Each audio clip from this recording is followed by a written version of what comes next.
तो स्वागत है आप सभी का मिशन 6 दिसंबर की क्लासेस में। और इसमें हम कर रहे हैं प्राचीन इतिहास। आज का जो हमारा टॉपिक है वो है गुप्त साम्राज्य। तो यहाँ से हम गुप्त साम्राज्य की शुरुआत करेंगे। गुप्त साम्राज्य का कार्यकाल कितना था? 319 एडी से 540 एडी, यानी कि अब ईस्वी लग चुकी है। ठीक है, 319 ईस्वी से लेकर के 540 ईस्वी तक गुप्त साम्राज्य रहा था। गुप्त काल के बारे में आपको पता है, इसको भारतीय इतिहास का स्वर्ण युग कहा गया।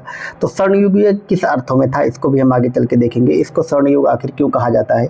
एक ऐसा युग जिसमें महिलाओं की दशा अच्छी नहीं थी, दास प्रथा प्रचलित थी, लेकिन फिर भी उसके बावजूद भी इसको स्वर्ण युग कहा गया। उसका मुख्य रीजन था सिर्फ स्थापत्य कला, चित्रकला, इस तरह की जो कलाएं थी। साहित्य जो था इसका ये इतना समृद्ध था, इसी कारण इसको जो है वो कहा गया स्वर्ण युग। ठीक है, तो भारतीय इतिहास का स्वर्ण युग कहने के कुछ रीजन है, उसको हम बाद में देखेंगे। अभी हम इसको, चूंकि हमारी ये प्रीलिम्स की क्लासेस है, तो सारे फैक्ट्स को, जो भी कॉन्सेप्ट तो हिस्ट्री में मतलब कुछ चीज़ें जो समझने वाली रहती, एक मतलब हिस्ट्री पढ़ रहे हो तो आपको कहानी पता हो, उससे जुड़ी हुई जितनी भी कहानियाँ हैं, किंवदंतियाँ, वो अगर पता रहती तो कॉन्सेप्ट को भी याद करने में आसानी रहती है। तो हम कॉन्सेप्ट आपको समझाते चलते हैं, जितना लिखना चाहिए उतना नोट्स में लिख दिया जाता है, बाकी फैक्ट्स आपको सारे बता दिए जाते हैं। तो सबसे पहले हम देखेंगे स्रोत किसके? गुप्त साम्राज्य के। आखिर कौन कौन से हमारे पास स्रोत हैं? स्रोत अलग अलग तरीके से हैं। साहित्यिक स्रोत भी हैं, पुरातात्विक स्रोत भी हैं, जो कुछ यात्रा वृत्तांत भी हैं विदेशी यात्रियों के, वो सब जो हैं ये सब इतिहास के स्रोत कहलाते हैं। ठीक है, तो स्रोत में अगर हम सबसे पहले साहित्यिक स्रोतों पर चलेंगे, और गुप्त काल साहित्य की दृष्टि से एक बहुत ही समृद्ध काल था। यही कारण है कि इसको कहा गया भारतीय इतिहास का स्वर्ण युग। ठीक है, तो देखते हैं स्रोत में नंबर 1 क्या आ जाएगा? पुराण। पुराण भी कौन से? वायु पुराण और विष्णु पुराण। तो याद रखिए, वायु पुराण और विष्णु पुराण से हमें गुप्त वंश की जानकारी मिलती है। हमने जब आपको मौर्य काल पढ़ाया था तो बताया था कि मत्स्य पुराण से आपको मौर्य काल की जानकारी मिलती है। तो याद रखिएगा, वायु पुराण और विष्णु पुराण ये दो ऐसे पुराण थे जिससे कि गुप्त वंश की जानकारी मिलती है। विष्णु पुराण ऑब्वियस सी बात है, क्योंकि यहाँ पे गुप्त काल के दौरान वैष्णव धर्म काफ़ी प्रचलित हो रहा था, और ब्राह्मणवादी जो परंपराएं या ब्राह्मणवाद आज हम जिसको कहते हैं, ये कहीं ना कहीं इसकी शुरुआत इसी गुप्त काल से होती है। ठीक, दूसरा साहित्य है देवी चंद्रगुप्तम। देवी चंद्रगुप्तम एक नाटक है, विशाख दत्त का ये नाटक है। ठीक है, कौन सा, किसका नाटक है? विशाख दत्त का। इस पे क्वेश्चन भी अलग से आता है, मतलब साहित्य पे अलग मिलान करने के क्वेश्चन आ जाते हैं कि ये निम्नलिखित रचनाएं किसकी हैं। ठीक है, 4 रचनाएं दी होंगी, फिर इसके लेखक दिए होंगे और आपसे मिलान करने को दे देगा। ठीक है, क्या रहेगा? देवी चंद्रगुप्तम को किसने लिखा? ये एक नाटक है, विशाख दत्त ने लिखा है। ये गुप्त शासक रामगुप्त, आपको पता है जो समुद्रगुप्त के 2 पुत्र थे, एक रामगुप्त एक चंद्रगुप्त द्वितीय, जिसको विक्रमादित्य कहते हैं। ये बड़ा पुत्र रामगुप्त था और इसका जो दूसरा पुत्र चंद्रगुप्त सेकंड था, इसके बारे में ये है पूरा नाटक। ठीक है, आपको पता है ये जो मैं अभी चंद्रगुप्त जब सेकंड पढ़ाऊंगा विक्रमादित्य आज ही की क्लास में, तो उसमें मैं बताऊंगा कि इस देवी चंद्रगुप्तम नाटक में क्या लिखा गया या किस तरह की कहानी में, वो हम आगे अभी चल के देखेंगे। ठीक है, दूसरा जो साहित्यिक स्रोत है वो है मृच्छकटिकम। इसको लिखा शूद्रक ने। सारी रचनाएं बहुत इंपॉर्टेंट है, इनको याद कर लेना अलग से भी। मृच्छकटिकम शूद्रक ने लिखा। कामसूत्र वात्स्यायन ने लिखा। फिर कालिदास की रचनाएं बहुत इंपॉर्टेंट, ऋतुसंहार हो गया, कुमार संभव, मेघदूत, मालविकाग्निमित्रम, अभिज्ञान शाकुंतलम। तो कालिदास की जो 7 रचनाएं हैं ये सभी जो हैं किसके बारे में वर्णन करती हैं? गुप्त काल के बारे में। ठीक है, ये आप याद रखेंगे। ऑब्वियस सी बात है, कालिदास जो थे वो चंद्रगुप्त विक्रमादित्य यानी जो चंद्रगुप्त द्वितीय ये वाला है, इसके दरबार में जो नवरत्न थे उनमें से एक थे। ठीक है, तो कालिदास की ये सारी रचनाएं और ऊपर जो दी गई देवी चंद्रगुप्तम, मृच्छकटिकम, कामसूत्र, ये सब गुप्त साम्राज्य के बारे में हमें जानकारी प्रदान करती है। ठीक है, नेक्स्ट चलेंगे और नेक्स्ट हम देखेंगे पुरातात्विक साक्ष्य। किसके पुरातात्विक साक्ष्य? अब पुरातात्विक साक्ष्य तो आपको पता है इसमें होता क्या क्या है। इसमें प्रशस्ति अभिलेख आते हैं, मतलब सिक्के जो है वो आते हैं, मंदिर आते हैं, ये सब चीज़ें जो स्थापत्य कला है ये सब चीज़ें इसमें आती हैं। ठीक, तो नंबर 1 समुद्रगुप्त का जो प्रयाग प्रशस्ति अभिलेख है वो इसमें आएगा। अब इसको हम डिटेल में नहीं लिखेंगे क्योंकि इसको मैं कई बार आपको बता चुका हूँ। ये हरिशेन ने लिखवाया था, समुद्रगुप्त की विजय अभियानों के बारे में वर्णन था। इसको स्थापित किसने कराया था? स्थापित अशोक ने करवाया था। फिर अकबर उसको लेकर के इलाहाबाद ले आता है। फिर जहांगीर का भी उसमें नाम खुदा है, बीरबल का भी नाम खुदा है। तो ये सब नाम उसमें रहते हैं, कई बार हम इसको देख चुके हैं। पर याद रखिएगा कि गुप्त साम्राज्य की जानकारी ऑब्वियस सी बात है, अगर समुद्रगुप्त के बारे में है तो गुप्त साम्राज्य की जानकारी वो प्रदान कर रहा है। फिर है स्कंदगुप्त का भीतरी अभिलेख। ठीक, जो भीतरी गुफा अभिलेख या भीतरी अभिलेख जिसको बोलते हैं, ये स्कंदगुप्त का अभिलेख है। स्कंदगुप्त के समय में हूणों का प्रथम आक्रमण हुआ था, याद रखिए। तो हूणों के आक्रमण की जानकारी हमें कहाँ से मिलती है? भीतरी स्तंभ लेख से। ये किसका है? ये स्कंदगुप्त का। ये कहाँ मिलता है? ये उत्तर प्रदेश के गाजियाबाद में है, सॉरी गाजीपुर में है। उत्तर प्रदेश का जो गाजीपुर है वहाँ पे ये पाया जाता है। स्कंदगुप्त का जो जूनागढ़ अभिलेख है, तो जो जूनागढ़ अभिलेख है, याद रखिए, ये जो रुद्रदामन वाला जूनागढ़ नहीं, ये जो स्कंदगुप्त का जो जूनागढ़ अभिलेख है, इसमें इस बात का वर्णन है कि सुदर्शन झील का पुनर्निर्माण की जानकारी हमें यहाँ से मिलती है। ठीक है, नेक्स्ट फिर सिक्के अगर आएंगे तो देखो, सोने के सिक्के जो गुप्त काल में होते थे उनको दीनार कहा जाता था। तो ये अलग से सेपरेट क्वेश्चन भी आ जाएगा कि गुप्तकालीन सिक्कों के बारे में क्या सही क्या गलत। तो सोने के सिक्कों को कहते थे दीनार, चांदी के सिक्कों को कहते थे रूपक, और तांबे के सिक्कों को मासक कहते थे। ये भी आप याद रखेंगे। और यहाँ पे एक फैक्ट लिखा, बहुत इंपॉर्टेंट है, गुप्तकालीन सिक्कों की प्राप्ति कहाँ से हुई है? तो बयाना से हुई। बयाना कहाँ? ये राजस्थान में पड़ता है, ये आप याद रखेंगे। ठीक, अब यहाँ पे कुछ मंदिर भी हैं, ये भी पुरातात्विक साक्ष्य में आते हैं। इन मंदिरों से भी अलग से क्वेश्चन बनते हैं, जैसे तिगवा का विष्णु मंदिर, ये जबलपुर मध्य प्रदेश में है। भोमरा का शिव मंदिर, ये सतना मध्य प्रदेश में है। आप राज्य सिर्फ याद रखो, मध्य प्रदेश में है। नचना कुठार का पार्वती मंदिर, ये भी पन्ना मध्य प्रदेश में है। फिर भीतरगांव का मंदिर, ये कानपुर उत्तर प्रदेश में है। देवगढ़ का दशावतार मंदिर ललितपुर उत्तर प्रदेश में है। और अजंता एवं बाघ की गुफाएं, ये आपको पता है महाराष्ट्र में है।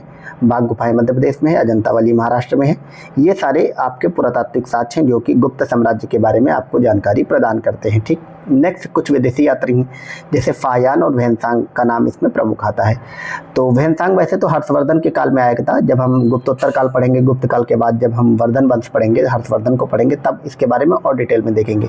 अभी आप समझो, ये इसने कुछ ऐसा लिखा जिससे हमें गुप्त साम्राज्य के बारे में जानकारी मिलती है। ठीक है, तो फायान को देखते हैं। फायान एक चीनी यात्री था। ये चंद्रगुप्त सेकंड के शासनकाल में भारत आया था, वही चंद्रगुप्त विक्रमादित्य, और इसने भारत को मध्य देश कहा है और मध्य देश का वर्णन किया है। ठीक है, वैनसांग की बात करें तो हर्षवर्धन के समय ये आया था। और कुमारगुप्त फर्स्ट, बुद्धगुप्त, नरसिंहगुप्त, बालादित्य इत्यादि गुप्त शासकों का वर्णन इसने किया है। तो इसने कई गुप्त शासकों के बारे में लिखा। चूंकि ये सारे गुप्त साम्राज्य बीत चुका था, उसके बाद आया था, तो इतने सारे गुप्त साम्राज्यों के बारे में इसने बताया। ठीक, और याद रखिए, जो नालंदा महाविहार या नालंदा यूनिवर्सिटी थी बिहार में, वहाँ पे उसको किसने बनवाया था? उसको कुमारगुप्त ने बनवाया था। हम अभी कुमारगुप्त को पढ़ेंगे तो देखेंगे कुमारगुप्त ने नालंदा यूनिवर्सिटी बनाई थी। इसकी जानकारी हमको वैनसांग ही प्रदान करता है। ठीक है, ये भी आप याद रखेंगे। तो इतने सारे साहित्यिक या मतलब स्रोत हो गए, सारे स्रोत जो कि गुप्त साम्राज्य के बारे में जानकारी देते हैं। तो ये गुप्त साम्राज्य के स्रोत भी हैं और अपने आप में सेपरेट क्वेश्चन भी यहाँ से बनता है। ठीक है, नेक्स्ट अब हम गुप्त साम्राज्य के प्रमुख शासकों पे चलेंगे। ऐसे कहा जाता है कि गुप्त साम्राज्य में टोटल जो है 24 शासक हुए थे। ठीक है, लेकिन हमको 24 नहीं पढ़ने और ना ही 24 के बारे में हमें जानकारी ज्ञात है। तो जो इम्पोर्टेंट है, जहाँ से क्वेश्चन भी बनते हैं और जिनके बारे में जानकारी भी है, उन चीज़ों को हम देखेंगे। और जिसके बारे में जितना लिखा गया बस आपको इतना ही पढ़ना है। तो नंबर 1 आएंगे आपके श्रीगुप्त। तो ये पहले ही शासक थे, ये गुप्त साम्राज्य के संस्थापक थे। कौन? श्रीगुप्त। इन्होंने महाराज की उपाधि ली थी और ये सामंतों की उपाधि होती है। सामंतों की उपाधि महाराज हुआ करती थी। गुप्तों के बारे में ऐसा कहा जाता है कि जो गुप्त शासक होते थे या जो गुप्त काल के लोग हुए, ये गुप्त वाले जो राजा थे, ये कुषाणों के सामंत हुआ करते थे। किसको सामंत थे? कुषाणों के सामंत। और उस समय सामंतों की उपाधि महाराज होती थी। श्रीगुप्त जब राजा बनता है, संस्थापक बनता है, मतलब गुप्त साम्राज्य की स्थापना करता, तो भी अपनी महाराज की उपाधि को कंटिन्यू रखता है। ठीक है, और एक फैक्ट और याद रखना, इत्सिंग, ये भी चीनी यात्री था। ठीक, इत्सिंग कहता है कि इसने मगध में एक मंदिर बनवाया था और 24 ग्राम उसके लिए दान में दिए थे। ठीक है, तो याद रखिए, आपसे क्वेश्चन अब अगर कठिन बनाना रहेगा तो इस तरीके का क्वेश्चन देगा कि चीनी यात्री इत्सिंग ने वर्णन किया है कि निम्न में से किस गुप्त शासक ने मगध में एक मंदिर बनवाया था जिसके लिए उसने 24 ग्राम दान में दिए थे। तो इसका जवाब हो जाएगा इत्सिंग। ठीक है, नेक्स्ट शासक है हमारा घटोत्कच। नेक्स्ट है चंद्रगुप्त प्रथम। चंद्रगुप्त प्रथम ये चंद्रगुप्त के वास्तविक संस्थापक कहे जाते हैं और यहीं से गुप्त साम्राज्य ने एक महान विशाल गुप्त साम्राज्य का विस्तार लेना शुरू किया। ठीक है, तो ये जो चंद्रगुप्त प्रथम है, इनको गुप्त साम्राज्य वंश का वास्तविक संस्थापक कहते हैं। ये इसी नहीं, हमने घटोत्कच को देख लेते हैं। घटोत्कच को मैंने छोड़ दिया है, इसको देख लेते हैं पहले। तो घटोत्कच ये जो था, ये श्रीगुप्त का पुत्र था। ठीक है, और गुप्तों का राजनीतिक इतिहास घटोत्कच से ही शुरू होता है। ठीक है, स्कंदगुप्त का एक लेख है, सुपिया लेख। तो ये लेख आप लोग याद रखना, ये रीवा मध्य प्रदेश में है।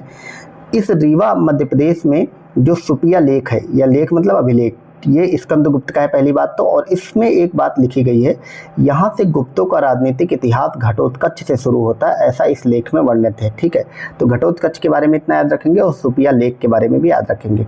अब अगले हैं चंद्रगुप्त प्रथम। ये रहते हैं 319 से लेकर के 334 AD तक ये रहते हैं राजा। ठीक है, गुप्त वंश के वास्तविक संस्थापक थे और ये बहुत ही शक्तिशाली शासक हुए। इनका राज्याभिषेक 319 AD में होता है, यानी ईस्वी में होता है। और जब इनका राज्याभिषेक होता है 319 ईस्वी में, वहीं से ये गुप्त संवत की शुरुआत करते हैं। किसकी शुरुआत करते हैं? गुप्त संवत की। ठीक, और जिस दिन ये गुप्त संवत की शुरुआत करते हैं उसी दिन ये राजा रानी का एक सिक्का चलाते हैं, जिसमें इनकी खुद की का चित्र होता है और एक इनकी पत्नी कुमार देवी का चित्र होता है। ठीक, और इन्होंने अपने शासन का विस्तार मगध से लेकर के इलाहाबाद तक किया था और इनकी उपाधि थी महाराजा धीराज। ठीक, कौन सी उपाधि थी? महाराजा धीराज की। इनके बारे में एक फैक्ट और आता है कि लिच्छवी राजकुमारी कुमार देवी से इन्होंने विवाह किया था। ये वही कुमार देवी जो अभी मैंने बताया कि राजा रानी के सिक्के में इन कुमार देवी जो हैं इनका इन्होंने चित्र अंकित कराया था और इनको दहेज के रूप में एक तरह से वैशाली राज्य की प्राप्ति हो जाती है। ठीक, समुद्रगुप्त के प्रयाग प्रशस्ति अभिलेख में इनको लिच्छवी दौहित्र कहा गया। कौन सा दौहित्र? लिच्छवी दौहित्र। ठीक है, क्यों? क्योंकि इन्होंने लिच्छवी राजकुमारी कुमार देवी से विवाह किया था और फिर उनसे जब पुत्र उत्पन्न हुई होगा तो दौहित्र उसी को बोलते हैं, बेटी का जो पुत्र होता है। तो लिच्छवी दौहित्र इनको कहा गया समुद्रगुप्त को। ठीक है, पहला गुप्त शासक था जिसने चांदी के सिक्के चलाए थे। ये बहुत इंपॉर्टेंट ये सारे फैक्ट हैं और वही सारी चीज़ों को लिया गया है जहाँ से आपके एग्जाम में बनते हैं क्वेश्चन। ठीक, समुद्रगुप्त को उत्तराधिकारी बनाकर इसने संन्यास ग्रहण कर लिया था। ठीक है, तो इसका पुत्र समुद्रगुप्त होता है, उसको ये उत्तराधिकारी बना देता है और फिर कर लेता है संन्यास ग्रहण। ठीक, नेक्स्ट चलेंगे हम समुद्रगुप्त को पढ़ेंगे और समुद्रगुप्त के बारे में याद रखना, ये 335 से लेकर के 380 AD, यानी कि इसने काफ़ी लंबे समय तक शासन किया। 45 वर्ष तक ये राजा रहता है। समुद्रगुप्त को भारत का नेपोलियन कहा जाता है। नेपोलियन भारत का कहा किसने? ये कहा विंसेंट स्मिथ ने। ये आयरिश इतिहासकार था विंसेंट स्मिथ, V.A. स्मिथ भी इसको बोलते हैं। इसने समुद्रगुप्त को भारत का नेपोलियन कहा। इसकी एक किताब थी अर्ली हिस्ट्री ऑफ इंडिया। इस किताब में इसने समुद्रगुप्त को भारत का नेपोलियन कहा। क्यों कहा? आखिर नेपोलियन कौन था? नेपोलियन वो था जो कि फ्रांस का प्रशासक बनता है और पहले तो चांसलर बनता है, फिर सम्राट घोषित कर देता है। नेपोलियन ने काफ़ी युद्ध जीते थे और युद्ध जीतने के कारण ही नेपोलियन समुद्रगुप्त को भी कहा गया, क्योंकि समुद्रगुप्त ने भी बहुत युद्ध जीते। समुद्रगुप्त ने आर्यावर्त कहा गया है उत्तर भारत को, ये आप याद रखेंगे, आर्यावर्त उत्तर भारत को कहा गया। तो समुद्रगुप्त ने आर्यावर्त एवं दक्षिणावर्त दक्षिण भारत को कहा गया के क्रमशः 9 एवं 12 राजाओं को हराया था। मतलब ये है कि समुद्रगुप्त ने उत्तर भारत के 9 और दक्षिण भारत के 12 राजाओं को युद्ध में हरा दिया था। और यही कारण है कि ये जो V.A. स्मिथ था, इसने जब समुद्रगुप्त के बारे में पढ़ा और वर्णित किया तो इसने अपनी किताब अर्ली हिस्ट्री ऑफ इंडिया में लिखा कि समुद्रगुप्त भारत का नेपोलियन था। अब यहाँ पे कुछ और फैक्ट लिखे गए, जैसे इसने जब दक्षिण के 12 राज्यों को हराया तो उसके लिए इसकी जो युद्ध नीति थी उसका नाम था ग्रहण मोक्षानुग्रह नीति, इसको बोलते हैं युद्ध की नीति। ये दक्षिण के राज्यों के लिए थी। उत्तर के राज्यों के लिए राज्य प्रसभोद्धरण नीति ये उत्तर के राज्यों के लिए थी। ठीक है, अब इसकी उपाधियों की अगर हम बात करें तो कविराज, परम भागवत, परम क्रमांक, लिच्छवी दौहित्र, व्याघ्र पराक्रम, समर सतकाच, ये सब इसकी उपाधियाँ थी। तो ये कुछ रटने वाली चीज़ें होती, आप समझ ही सकते हो। समुद्रगुप्त का दरबारी कवि हरिशेन था। इसने प्रयाग प्रशस्ति अभिलेख लिखाया। इसमें समुद्रगुप्त के विजय बयानों का वर्णन है, कई बार हम इसको बता चुके हैं। फिर भानुगुप्त का एरण अभिलेख, ये भी मध्य प्रदेश में मिलता है और इसमें तत्कालीन समय में सती प्रथा का प्रचलन था, इसकी जानकारी हमें मिलती है। ये भी समुद्रगुप्त के समय पर ही था। समुद्रगुप्त के बारे में और याद रखना कि इसके पास एक संगठित नौसेना थी। कैसी नौसेना थी? संगठित नौसेना। समुद्रगुप्त संगीत प्रेमी था, सिक्कों पर वीणा बजाते हुए दिखाया गया है। एरण अभिलेख, तो अभी मैंने जो बताया ये जहाँ से हमें सती प्रथा का प्रमाण मिलता है, याद रखिए भानुगुप्त का एरण अभिलेख है। ये जो एरण अभिलेख है इसमें समुद्रगुप्त को पृथु और राघव जैसे जो बड़े बड़े राजा हुए, बड़े दानी राजाओं में नाम आता है, उनसे बड़ा दानी बताया गया समुद्रगुप्त को। इसकी पत्नी का नाम इसी एरण अभिलेख में जो वर्णित है उसका नाम है दत्त देवी। प्रयाग प्रशस्ति अभिलेख पर वर्णित राजाओं के नाम मैं बता चुका हूँ, फिर से लिख दिया है। अशोक, समुद्रगुप्त, अकबर, बीरबल और जहांगीर। ठीक है, अशोक मूलतः कौशाम्बी में इसने इसको स्थापित कराया था, फिर अकबर इसको इलाहाबाद लाया। ठीक है, और फिर जहांगीर ने अपने बारे में भी लिखवाया और बीरबल का भी नाम इसमें वर्णित है। बीरबल राजा नहीं थे, बाकी सारे लोग राजा थे। और देखते हैं समुद्रगुप्त के बारे में, क्योंकि समुद्रगुप्त से जो जो क्वेश्चन बनते हैं सारे फैक्ट्स को एक साथ कंबाइन कर दिया गया, मतलब सारी चीज़ों को एक साथ लिख दिया गया, इससे बाहर कुछ भी नहीं आएगा। समुद्रगुप्त को याद रखना कि समुद्रगुप्त ने अश्वमेध यज्ञ किया था और अश्वमेध यज्ञ करने के पश्चात ही इसने अश्वमेध पराक्रम की उपाधि ली थी। बौद्ध भिक्षु वसुबंध को इसने संरक्षण दिया था, ये बहुत इंपॉर्टेंट है। बौद्ध भिक्षु वसुबंध को संरक्षण किसने दिया था? समुद्रगुप्त ने। ये फैक्ट एक बहुत इंपॉर्टेंट है, आपके एग्जाम में पूछा भी गया है कि समुद्रगुप्त से श्रीलंका के शासक मेघवर्ण ने गया में एक बौद्ध मठ बनाने की इजाज़त मांगी थी और जिसकी अनुमति समुद्रगुप्त ने दे भी दी थी, और कालांतर में जो कि एक बहुत ही बड़ा विशाल बौद्ध विहार बन करके उभरा था। ठीक है, तो समुद्रगुप्त के बारे में हमें इतना पढ़ना है। फिर नेक्स्ट आते हैं चंद्रगुप्त द्वितीय यानी विक्रमादित्य के बारे में। ये भी रहते हैं 380 से 415 AD तक, लगभग 35 वर्षों तक शासन रहते हैं। ठीक है, और समुद्रगुप्त और उसकी पत्नी जो दत्त देवी थे, उनसे 2 पुत्र उत्पन्न होते हैं, एक चंद्रगुप्त सेकंड जो कि छोटे होते हैं और बड़ा पुत्र रामगुप्त होता है। अभी मैंने ऊपर आपको बताया था कि देवी चंद्रगुप्तम नाटक में वर्णन है इसका, तो हम बताते हैं कि क्या वर्णन है और कैसे वर्णन। ठीक है, तो देखो होता क्या है कि एक सेकेंड, बैटरी भी इसकी डाउन हो रही है। जो रामगुप्त होता है बड़ा शासक, बड़ा बेटा होता है इसका समुद्रगुप्त का। समुद्रगुप्त का बड़ा बेटा रामगुप्त जो होता है, इसको जो है समुद्रगुप्त राजा बना देता है। ठीक है, और ये उतना योग्य नहीं था, ये अयोग्य था। इसका विवाह ध्रुव देवी के साथ हो जाता है। किसके साथ होता है? ध्रुव देवी के साथ।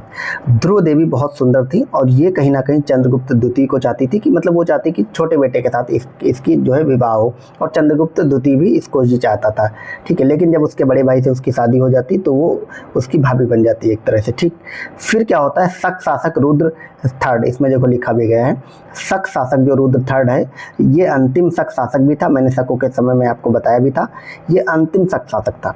ये शक राजा रुद्र जो थर्ड है, ये रामगुप्त पर मतलब अटैक कर देता है एक तरह से। ठीक है, रामगुप्त से ये कहता है, इसको ध्रुव देवी के बारे में पता चलता तो ये कहता है कि मतलब या तो आप मुझे अपनी पत्नी ध्रुव देवी दे दो या फिर मैं तुम पे अटैक करूंगा और तुमको जीत लूंगा। और ये रामगुप्त इतना बड़ा डरपोक होता है कि ये अपनी जो अपनी पत्नी थी ध्रुव देवी, इसको इस शक राजा रुद्र थर्ड को देने को तैयार हो जाता है।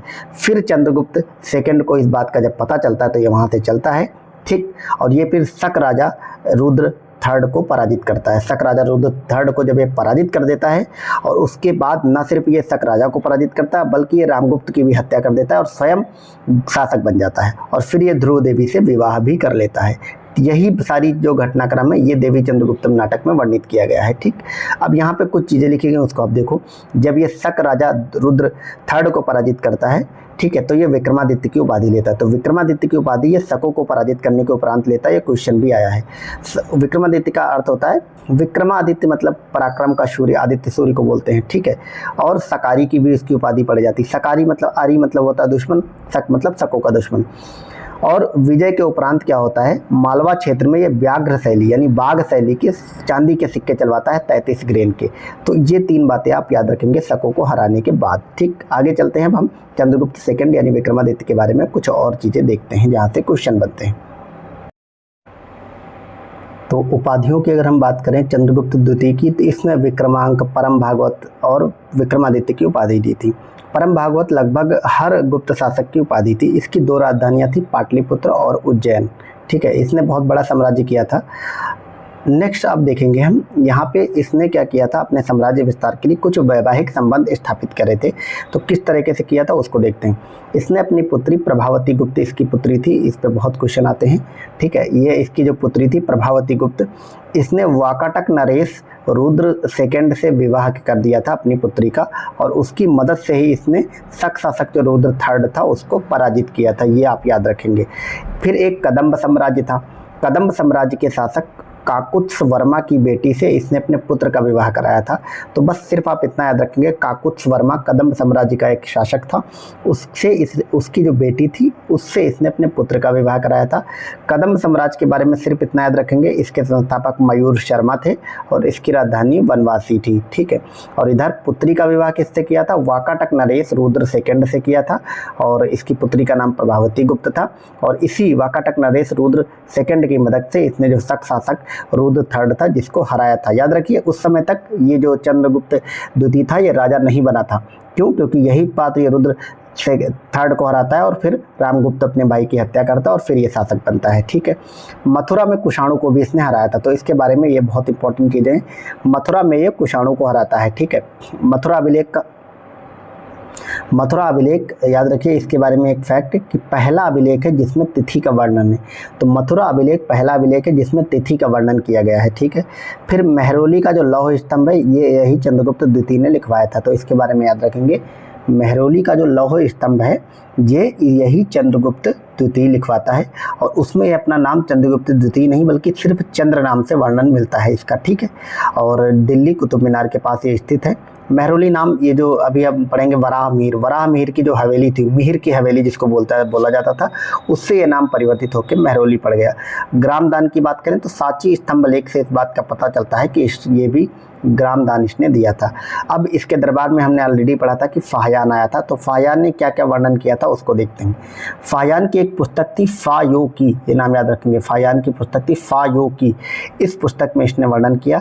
ये 399 ईस्वी में आया था फाहयान और 414 ईस्वी यानी कि 15 वर्षों तक ये भारत में रहा था। ठीक, अब फाहयान के अनुसार, मतलब जो फाहयान था इसके बाद याद रखेंगे, इसके अनुसार क्या है कि मध्य देश ब्राह्मणों का देश है। तो फाहयान ने कहा मध्य देश भारत के लिए इसने लिखा है, इसने लिखा कि मध्य देश जो है वो ब्राह्मणों का देश है। ठीक है, लोग सुखी और संपन्न हैं। इसने बताया कि इस मध्य देश में जो कि ब्राह्मणों का देश है, लोग सुखी हैं और संपन्न हैं।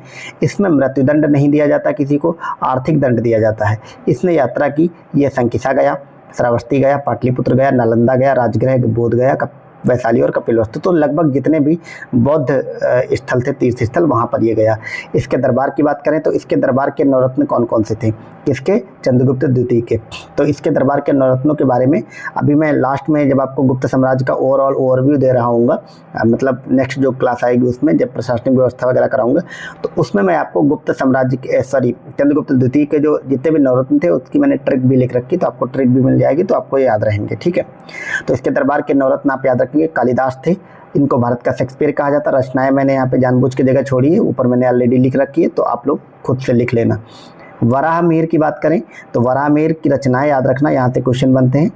इन्होंने बृहत संहिता, पंच सिद्धांतिका और ब्रजजातक नाम की 3 रचनाएं लिखी।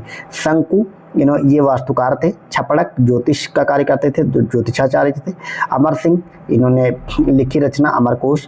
घटकर पर इसने ये मतलब मुख्य सलाहकार था और धन्वंतरी चिकित्सक थे।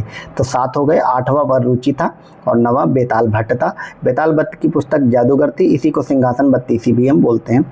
अब कुछ अन्य विद्वान भी इसके समय में थे, जैसे आर्यभट्ट, ये प्रसिद्ध गणितज्ञ थे। इनकी पुस्तक आर्यभट्टीयम है, उसमें इन्होंने सूर्य सिद्धांत दिया, शून्य की और रेडियस त्रिज्या, पृथ्वी की त्रिज्या, फिर वेग आदि को बताया इन्होंने। तो बहुत सारी चीज़ें इन्होंने दिया। ठीक है, आर्यभट्टीयम इनकी पुस्तक। वात्स्यायन ने कामसूत्र लिखा, ये हम ऑलरेडी देख चुके हैं। ठीक है, तो ये हमारा हो गया चंद्रगुप्त द्वितीय के बारे में हमने सब कुछ जान लिया। यहाँ पे देखो एक मैंने नोट लगाया, इसको आप अच्छे से देखो। विक्रम संवत की जब बात आती है, जो कि 57 BC में आया गया था। कब आया था? 57 BC में। याद रखिए विक्रम संवत को जिस चंद्रगुप्त विक्रमादित्य ने चलाया था वो ये गुप्त साम्राज्य वाला चंद्रगुप्त विक्रमादित्य नहीं था। लोगों को कन्फ्यूजन होता है। उज्जैन मालवा में एक छोटा सा शासक हुआ करता था, अलग अलग जैसे छोटे छोटे जो राजा हुए, उसमें उज्जैन मालवा में एक छोटा शासक था, उसका भी नाम चंद्रगुप्त विक्रमादित्य था। तो उसने जो है विक्रम संवत चलाया था 57 BC में, ना कि गुप्त शासक ये जो था। अभी देखो ये 57 BC में चला था, मतलब ईसापुर में। और ये कब राजा बना? ये बनता है आपका 480 AD में राजा बनता है। ये कब बनता है? 480 AD में। तो अब इससे बात है वो अलग हो जाएगा। ठीक है, तो ये विक्रमादित्य दूसरे थे, इसमें आपको कंफ्यूजन नहीं रखना है। ठीक है, नेक्स्ट वाकाटक साम्राज्य भी हमने देखा था कि वाकाटक साम्राज्य से इसने अपनी पुत्री का विवाह किया था, जो वाकाटक नरेश था। ठीक है, तो इसके बारे में बस थोड़ा सा डिटेल हम देख लेते हैं, इससे ज़्यादा आपको नहीं जानना है कि ये गुप्तों के समकालीन थे। इसका संस्थापक विंध्य शक्ति था। फिर इसके बाद प्रवरसेन राजा बनता है, रुद्रसेन प्रथम बनता है, फिर पृथ्वीसेन बनता है, फिर रुद्रसेन सेकंड बनता है। याद रखिए ये जो रुद्रसेन सेकंड है, इसकी 30 वर्ष की उम्र में मृत्यु हो जाती है और इसी की पत्नी प्रभावती थी, जो कि प्रभावती गुप्त, जो कि चंद्रगुप्त द्वितीय की पुत्री थी। इसके 2 पुत्र थे, दिवाकर सेन और दामोदर सेन। ये इसकी संरक्षिका फिर बनती है। ये सातवाहनों के जस्ट पश्चात मतलब वाकाटक साम्राज्य आया था और इसकी राजधानी नंदीवर्धन थी। ठीक है, इतना आप लोग याद रखेंगे। बस ये इसलिए मैंने करा दिया था कि कभी आपसे 2-3 शासक लिख देगा और पूछेगा ये किस राजवंश या किस वंश से संबंधित है, तो आप इतना याद रखेंगे, ठीक है। बाकी वकाटक वगैरह इतना इंपॉर्टेंट नहीं है। तो ये हमारा हो गया आज की क्लास, लगभग हमने 24-25 मिनट में कर लिया। अब अगली क्लास आएगी, उसमें बस शासकों में सिर्फ कुमारगुप्त देखना है, और उसके बाद फिर हम थोड़ा सा स्कंदगुप्त देखेंगे, और फिर हम ओवरऑल जो है गुप्तकालीन जो प्रशासनिक व्यवस्था थी, गुप्तकालीन समाज, धर्म, क्योंकि इसको स्वर्ण युग कहा गया, तो उन सबको हम देखेंगे किस कारण ये स्वर्ण युग वगैरह था। तो जितना भी गुप्त काल का बचा हुआ वो हम नेक्स्ट कल की पार्ट में देख लेंगे, ठीक है। पार्ट 2 में इसको कंप्लीट कवर कर लेंगे, ठीक है। मिलते हैं नेक्स्ट क्लास में। Thank you.